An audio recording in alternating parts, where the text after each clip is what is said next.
हरि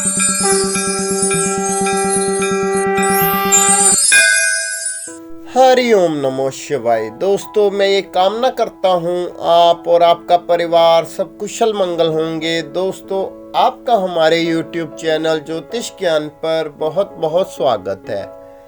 दोस्तों, शिव संस्कृत भाषा का शब्द है जिसका अर्थ है कल्याणकारी या शुभकारी।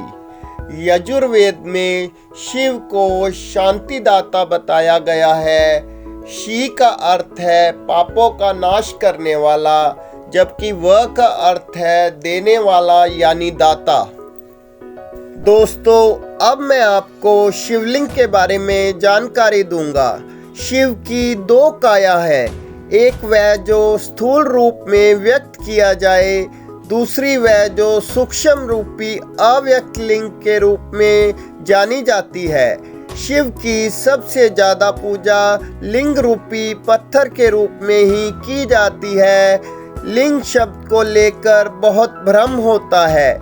संस्कृत में लिंग का अर्थ है चिन्ह। इसी अर्थ में यह शिवलिंग के लिए इस्तेमाल होता है। शिवलिंग का अर्थ है शिव यानी परम पुरुष का प्राकृतिक के साथ सम्मानित चिन्ह। शिव का नाम शंकर के साथ जोड़ा जाता है। लोग कहते हैं शिव शंकर भोलेनाथ। इस तरह अनजाने ही कई लोग शिव और शंकर को एक ही सत्ता के दो नाम बताते हैं। असल में दोनों की प्रतिमाएं अलग अलग आकृति की हैं।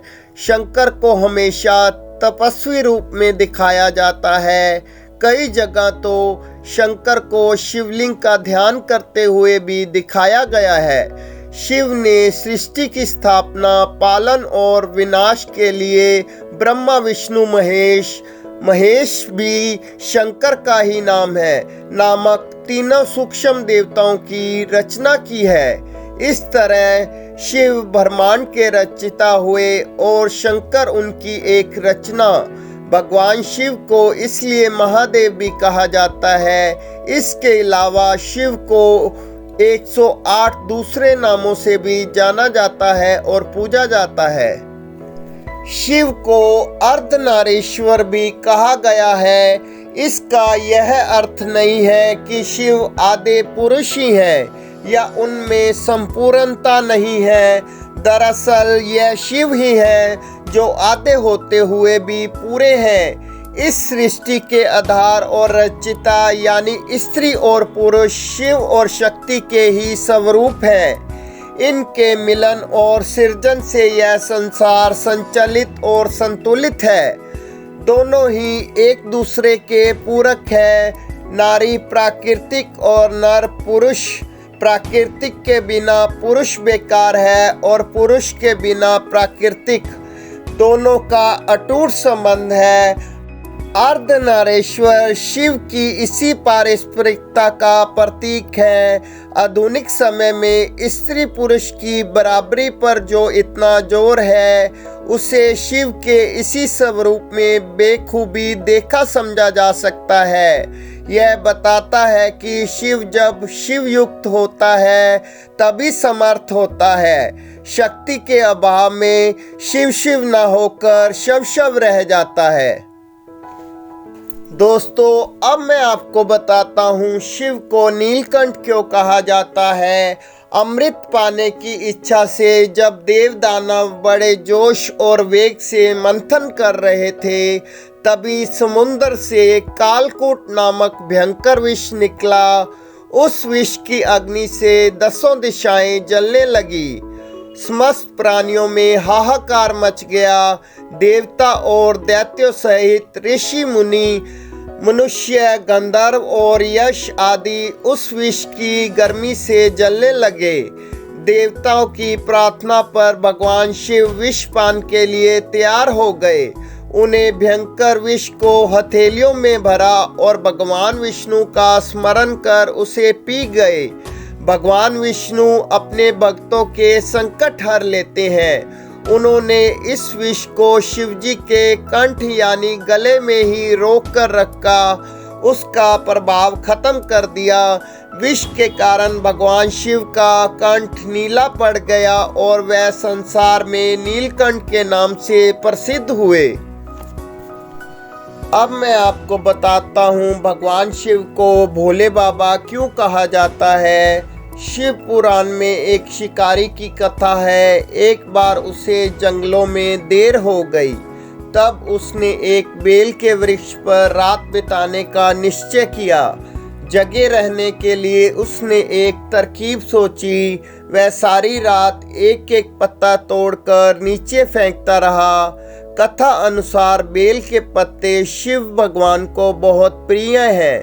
बेल के वृक्ष के नीचे एक शिवलिंग था। शिवलिंग पर प्रिय पत्तों का अर्पण होते हुए देख शिव भगवान प्रसन्न हो उठे, जबकि शिकारी को अपने शुभ काम का एहसास न था। उन्होंने शिकारी को दर्शन देकर उसकी मनोकामना पूरी होने का वरदान दिया। कथा में यह साफ होता है कि शिव कितनी आसानी से प्रसन्न हो जाते हैं। शिव महिमा की ऐसी कथाओं और बखानों से पुराण भरे पड़े हैं। भगवान शिव का रूप स्वरूप जितना विचित्र है उतना ही आकर्षक भी है। शिव जो धारण करते हैं उनके भी बड़े व्यापक अर्थ हैं। जटाएं, शिव की जटाएं अंतरिक्ष का प्रतीक है। चंद्रमा मन का प्रतीक है। शिव का मन चांद की तरह भोला, निर्मल, उज्जवल और जागृत है। त्रिनेत्र, शिव की तीनों आंखें हैं, इसीलिए उन्हें त्रिलोचन भी कहते हैं। शिव की यह आंखें सत्व, रज, तम तीनों गुणों, भूत, वर्तमान, भविष्य तीनों कालों, स्वर्ग, मृत्यु, पाताल तीनों लोकों का प्रतीक है। सर्पहार, सर्प जैसे हिंसक जीव शिव के अधीन है। सर्प तमोगुनी व संहारक जीव है, जिसे शिव ने अपने वश में कर रखा है। सर्पहार, सर्प जैसे हिंसक जीव शिव के अधीन है। सर्प तमोगुनी व संहारक जीव है, जिसे शिव ने अपने वश में कर रखा है। त्रिशूल, शिव के हाथों में एक मारक शस्त्र है। त्रिशूल भौतिक, दैनिक, आध्यात्मिक इन तीनों तपों को नष्ट करता है। डमरू, शिव की एक हाथ में डमरू है, जिसे वह तांडव नृत्य करते समय बजाते हैं। डमरू का नाद ही ब्रह्मा का रूप है। मुंडमाला, शिव के गले में मुंडमाला है, जो इस बात का प्रतीक है कि शिव ने मृत्यु को वश में किया हुआ है। छाल, शिव ने शरीर पर बाघ का चर्म यानी खाल पहनी हुई है। वह हिंसक अहंकार का प्रतीक माना जाता है। इसका अर्थ है शिव ने हिंसा और अहंकार का दमन करके अपने नीचे दबा लिया है। भस्म, शिव के शरीर पर भस्म लगी होती है। शिवलिंग का अभिषेक भी भस्म से किया जाता है। भस्म का लेप बताता है कि यह संसार नश्वर है। वृषभ, शिव का वाहन वृषभ यानी बैल है। वह हमेशा शिव के साथ रहता है। वृषभ धर्म का प्रतीक है। महादेव इस 4 पैर वाले जानवर की सवारी करते हैं, जो बताता है कि धर्म, अर्थ, काम और मोक्ष उनकी कृपा से ही मिलते हैं। इस तरह शिव के स्वरूप से हमें यह पता चलता है उनका रूप विराट है और अनंत है। उनकी महिमा अपरंपार है। उन्होंने सारी सृष्टि अपने में समाई हुई है। महामृत्युंजय मंत्र, शिव के साधक को न तो मृत्यु का भय रहता है, न रोग का, न शोक का।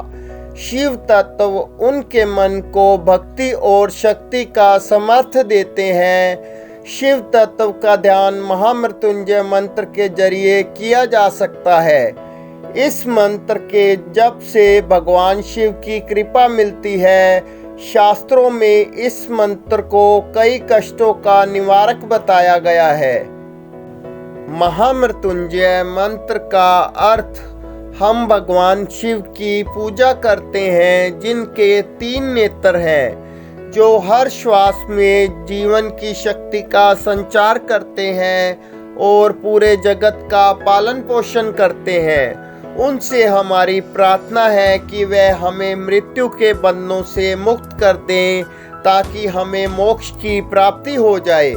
उसी तरह जैसे एक खरबूजा अपनी बेल से पक जाने के बाद उसी बेल रूपी संसार के बंधन से मुक्त हो जाता है। दोस्तों, हम अपने चैनल पर इस प्रकार की ज्योतिष से जुड़ी वीडियो बनाते रहते हैं। अगर आपको हमारा ये वीडियो पसंद आए तो चैनल को सब्सक्राइब करें, बेल आइकन को प्रेस करें, ताकि वीडियो की नोटिफिकेशन सबसे पहले आप तक पहुंच सके। अगर आपका कोई सवाल है तो हमें कमेंट बॉक्स में पूछ सकते हैं या व्हाट्सएप नंबर पर कांटेक्ट कर सकते हैं। आप अपना प्यार यूं ही बनाए रखें। आप सबका बहुत बहुत धन्यवाद।